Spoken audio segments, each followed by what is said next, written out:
angamubaya one bang saka akazoti uyu munhu ndiya andibasa yakabva tanga kumutera aifungati achadiona nekubaya kwanga kuita first time saka ndopa akabva azomubaya kuti rimwe banga richituma ndabada kuda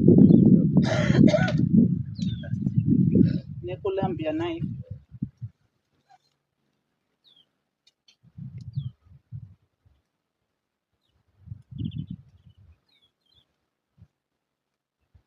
Akabaya mapanga mangani? 2.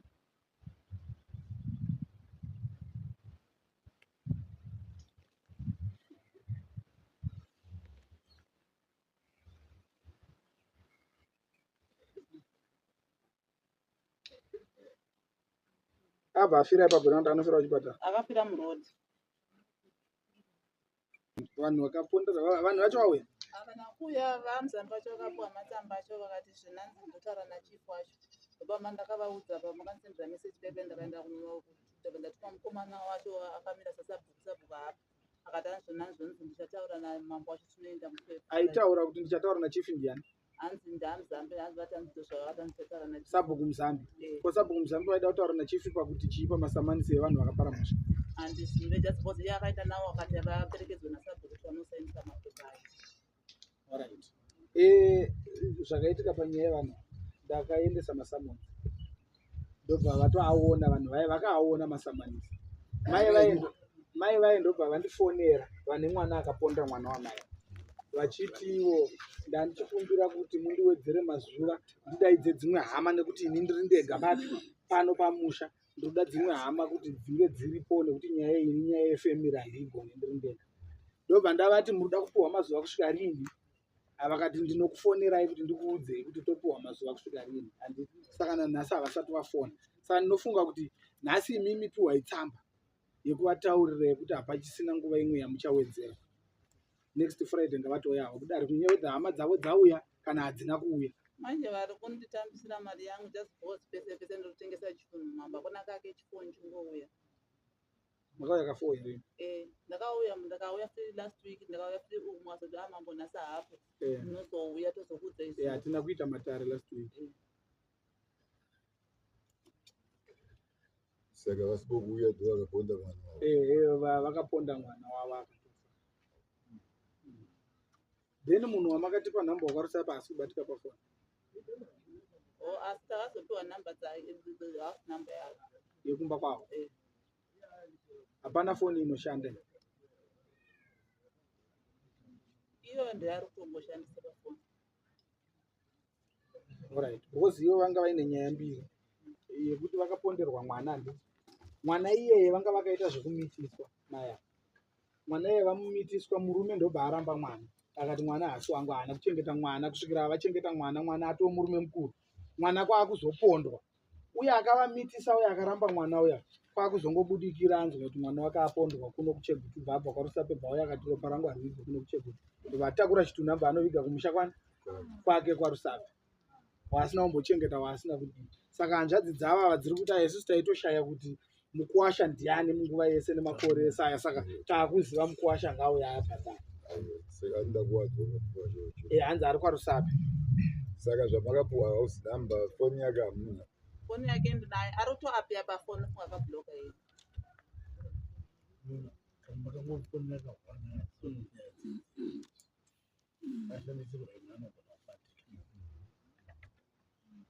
uyai mupa ava nhamba iyoyo vagomutraya sekretary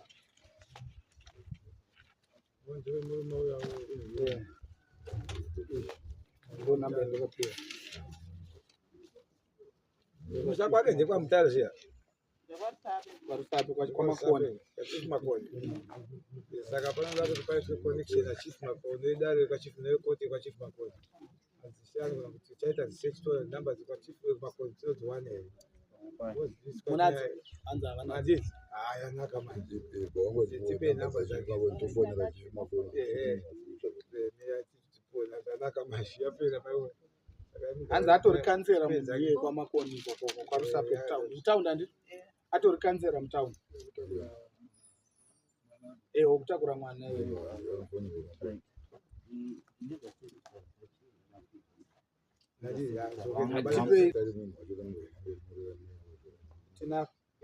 rani makatilafu mochifombo Eh, tinaro chakarinyorwa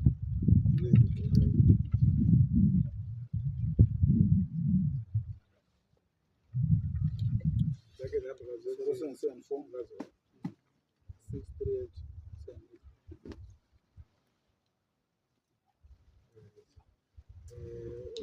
bata itishe mshaka. namba dzake dzinofanira. Sasa fomu za. Yale zote 885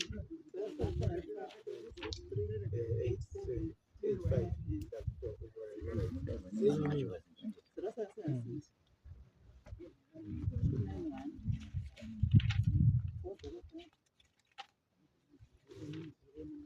Yaani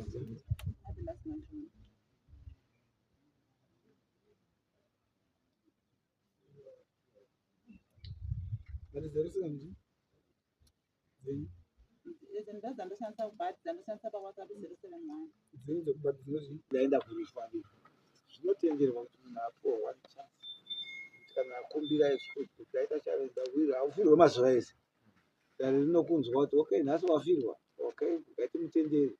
Asi kavhiki yamangwana haafirwi. Kana akutofirwa every week ndiwo akutopedza vanhu aitomhosva futi.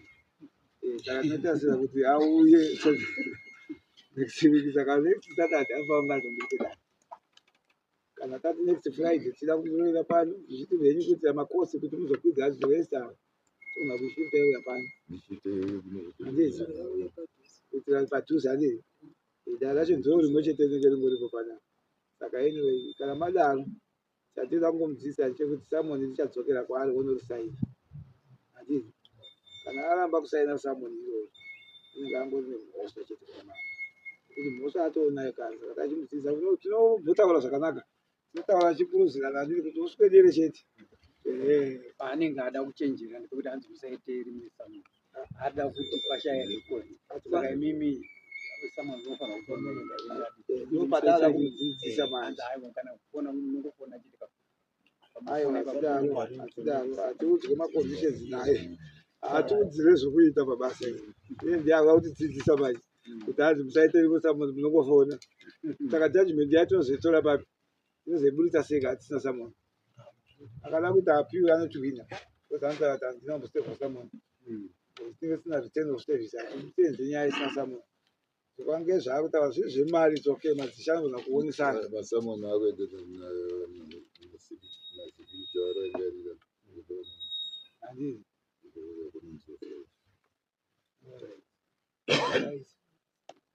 Mufonere zvekare tichimupa sununguka yenyu zvishoma. Tabatsirwa nedare rine zvinofamba sei. Saka tiri kuti nyaya yenyu yanzi yakudzoka panapa musoro Friday. Handii taitira kuti zvikurerukire kufamba. Taita hedu kumbomuomesera chaizvo kuti auye kure uko. Handi kuzoona kuti iri renyu rinenge rakawanda. Iye anogona kuwina kuti anoti ava handina mari yekuakwidza iwo mudzimai wangu handii. Asi mawitnesses anenge aidiwa pamberi pedare. Handii vobva vashayikwa. Umbo hwataachifanira kuwana kune vavo vobva vashayikwa. Saka ava ndo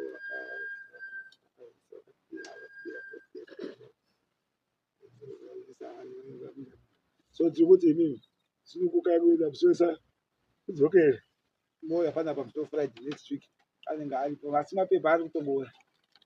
Hakuna mutemo wekuti unoramba kusaina. Ndizvo zvatakagariwa pamberi pedare kunyora kana vanhu vachiita izvozvo. Masamon acho akaendera nawo nawo. yasiye kunozati Ndakanganwa kubva pandaya kunoma. saka varangarira zvinotora Masamon nawo vaendesa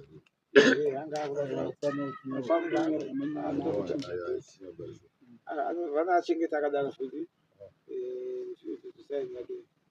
achengeta akadaro tinahari basa asi pacho mukurisa wenyu anogona kunyora kuti rais wobhasaina rais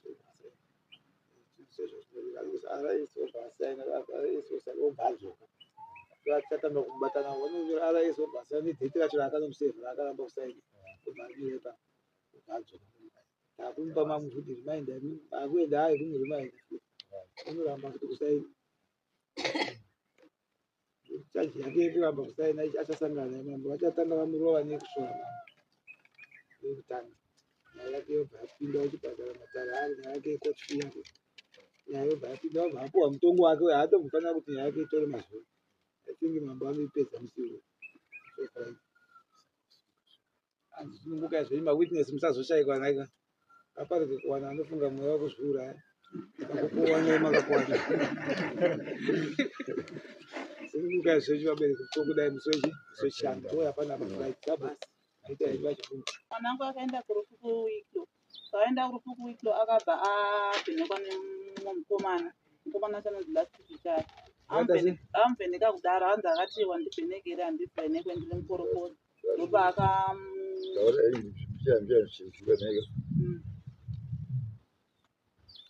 anonzi ari mwana wenyu enzani? Jini. Dinani? Majoni.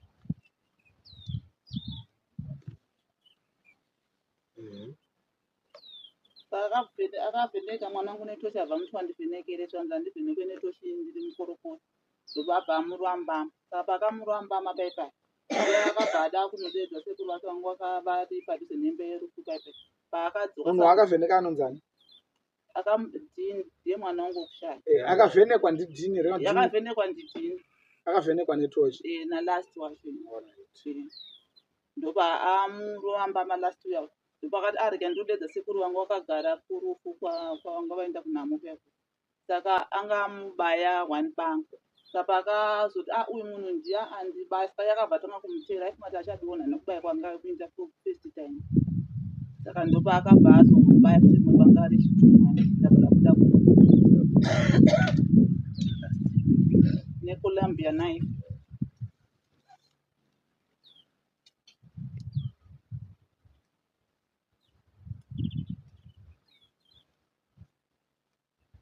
Akabaya mapanga mangani?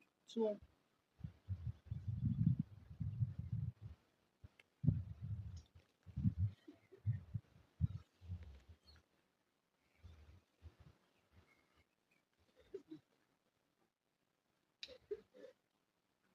Abva afira ipapo nekuti anofira kuchipatara. Akafira murodhi.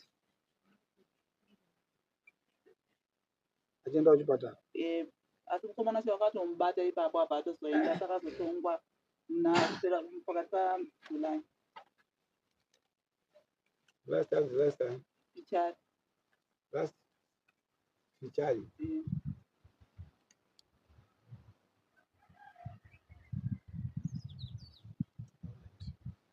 Saka mukomana akaenda kunyanya akaenda kukoti mukomana akatongwa. Akapiwa makore mangani? Akapiwa 7 years. Jeri. Alright. Saka mauda kuti nyaya yenyu igadziriswe pachivanhu. Mwana uyu akavigwa ku Parusari. ndo pane nyaya iyi. Ndikubira nayo ndizvo. Akatakurwa nababa. Baba vakazi uyu majikirikiri chikomboti ndiye akazvitora mwana. Waakanga asingachengeti.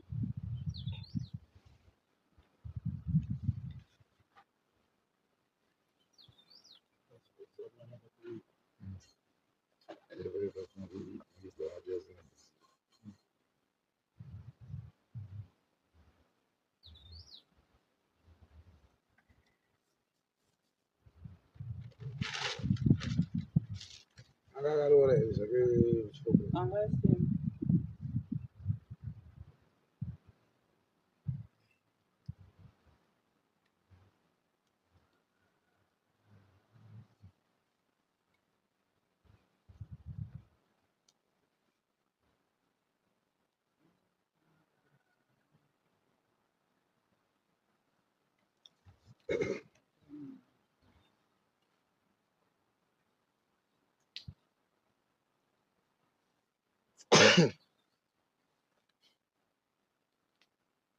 Chikomboti ari kuti kudii?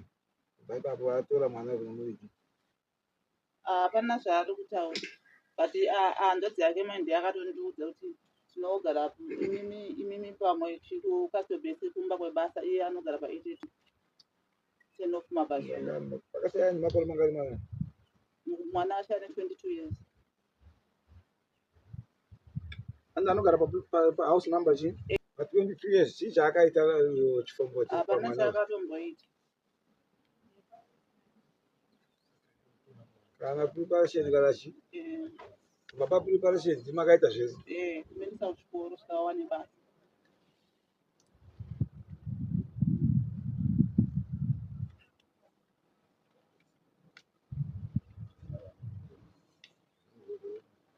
Saka kuti azouya zvitakura mwana zvakafamba sei? Takamutsvaga neFacebook. Pane munhu anga akamuona paFacebook. Saka iye akati andindazvinzwa kuti mwana ashaya ndikuuya andaudzwa nemapurisa. Ndo varume vatinawo muZimbabwe. Ndo varume vatinawo muZimbabwe. Zvara hapana chaakawana. Tomutsvaga. This week tichatoedza kuti timutsvage since tapiwa nhamba dzakwamambo Makoni. Tichafona ikoko kana tatadza kumubata iye takutofonera Mambo Makoni. Nhamba taanadzo. Kusvika nemusi weFriday. Takamatomufambira Mambo Makoni achanomona dzaposi paanogara iye nepanogara Mambo Makoni padhuze nepadhuze. Vanotomuziva. Vanotozikanwa sinde. Saka zvakatonaka. Saka zvatawana nhamba dzaMambo Makoni tichabata Mambo Makoni.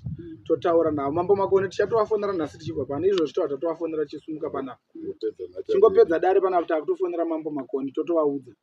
Handiti vototiisira samanisi vomusamona kuti auye musi weFriday.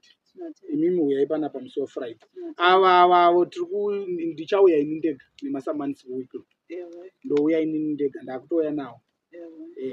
Tichatosvikire kwaSabhuku zvavari kuita zvokuti kana vakasvikira vapiwa samanisi kuti ndichafonera Mambo. Kwamambo kwacho vozorega kufona futi kuita nga vasiri kuda kuti vanhu vauye kudare. Aiwa ndichauya inini. Then another thing. Varirai kuti vani mune hama here mimi. Vabereki venyu vari Variko. Kumba. kunouya. Kuiko. Uyainawo futi musi weFriday. Musi weFriday ndo vanofana kudairana naLove More nemukwasha. Alright. Thank you. Nekuti imi kuti muzobvunzire pfuma zvakaoma. Nyaya yenyu yagara panya nguva. Munonge muchemenge musawe uzochifungidzwa uzochiudzwa kuti takadzoka. Vakatodzoka mai ndozvamukonzera vakauya inoita kuti vabereki venyu vauya handizvo. Pamunouya musauya yaina baba namai kana vari. Avanzi vanyorerei matsamba.